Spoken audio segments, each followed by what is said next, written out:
हरि ओम. योगदास जय गणेश जोशी यांनी निरूपण केलेला ज्ञानेश्वर माऊलींचा हरिपाठ अभंग 6वा, ओवी क्रमांक 24. ज्ञानदेवा गोडी संगती सज्जनी, हरी दिसे जनीवनी आत्मतत्वी. ज्ञानदेवा गोडी संगती सज्जनी, हरी दिसे जनीवनी आत्मतत्वी. सत्संगाची महाविलक्षण महती अनुभवास येते. श्री ज्ञानेश्वर माऊली स्वतःची अनुभूती येथे सांगत आहेत. श्री ज्ञानेश्वर माऊली सांगतात की ज्ञानदेवा गोडी संगती सज्जनी, त्यांना साधू संत सज्जन यांची आता गोडी लागलेली आहे. त्यांचा सहवास हवाहवासा झाला आहे.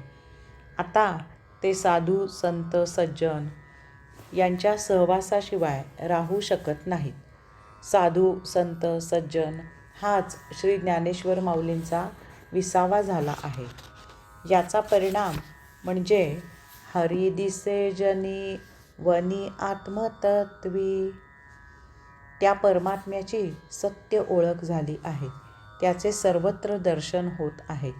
त्याचेच अस्तित्व सर्वत्र असते हे आता प्रचितीस येत आहे. त्यामुळे जीवनाचा आनंद दिवसेंदिवस वर्धित होत आहे. जीवनात केवळ आनंदच असतो हे आता अनुभवास येत आहे. कारण हरी दिसे जनी वनी आत्मतत्वी. जली स्थली काष्ठी पाषाणी चराचर सृष्टीमध्ये त्या परमात्म्याचा साक्षात्कार प्रत्ययास येत आहे. जनी, प्रत्येक मनुष्यामध्ये तेच ते एकमेव आत्मतत्व भरलेले आहे हे उमजते. सर्वांमध्ये तोच परमात्मा वास करत असतो. मग आता जातपात, अमुक धर्म तमुक धर्म हे हवे कशाला? प्रभुनाम घेत सर्वत्र समभाव ठेवून या जीवनाचा आनंदानुभव घ्यावा. समाजात प्रत्येकाने प्रत्येकाची आत्मभेट घ्यावी आणि हरिनामाचा गजर करत स्वकर्म करत आपला आत्मोद्धार साधावा.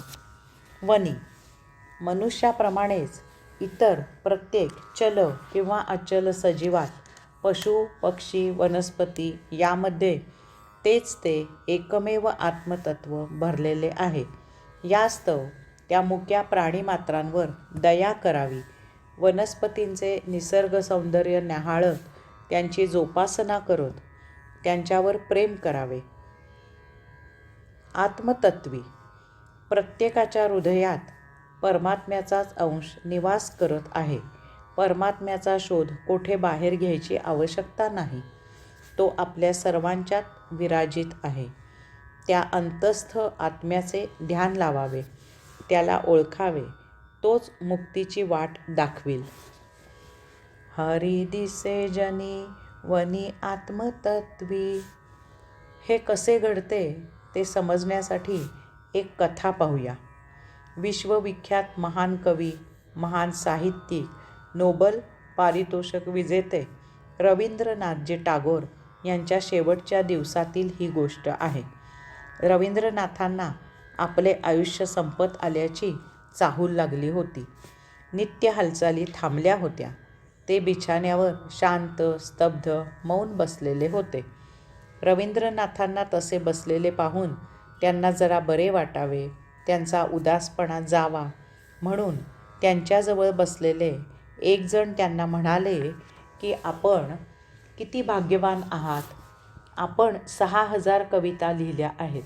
आपल्याला येथे या सृष्टीत जे जे भावले ते ते आपण या 6000 कवितांच्या माध्यमातून व्यक्त करू शकलात. आपल्याला जे जे उमजले ते ते आपण आम्हा सर्वांसाठी या 6000 कवितांच्या माध्यमातून सांगू शकलात. आपलं आयुष्य सुफल झालं आहे. आपण मोठे भाग्यवान आहात. रवींद्रनाथ म्हणाले की तीच तर माझी मोठी खंत आहे. मला जे उमजले, मला जे भावले ते मी अजूनही व्यक्त करू शकलेलो नाही. 6000 वेळा मी मला व्यक्त करण्याचा प्रयत्न केला, परंतु व्यर्थ.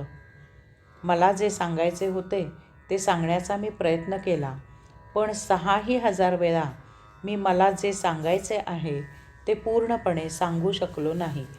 आत कोठेतरी मला जे स्पर्श करून राहिलेले आहे ते अजूनही माझ्या लेखणीतून बाहेर आलेले नाही. ते अजूनही आतच शिल्लक आहे. मला जी कविता गायची होती ती अजूनही मी गाऊ शकलेलो नाही. जे तुम्हाला दिसत आहे ती माझी व्यक्त होण्याची किंचित मात्र धडपड आहे.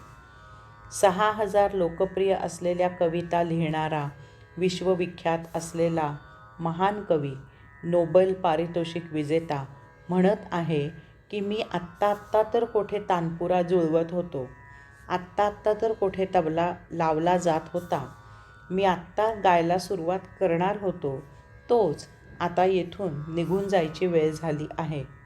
येथे येऊन आता तर मला गीत म्हणजे काय ते उमजू लागले होते. मी आत्ता ते गायच्या तयारीतच होतो, तर मला जायची वेळ आली आहे. अनुभूती व्यक्त करणे शब्दातीत असते.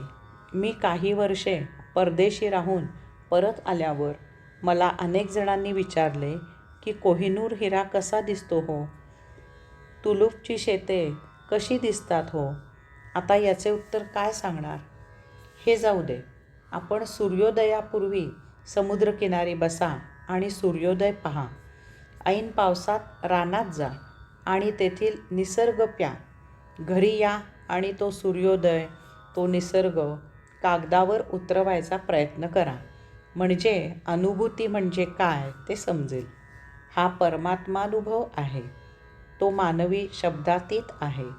तो फक्त अनुभवायचा आणि त्या विराटापुढे नतमस्तक व्हायचे. कारण अशावेळी आपली स्थिती कशी असते ते श्री ज्ञानेश्वर माऊलींच्याच शब्दात सांगायचे म्हणजे ठाईचं मुराला अनुभव.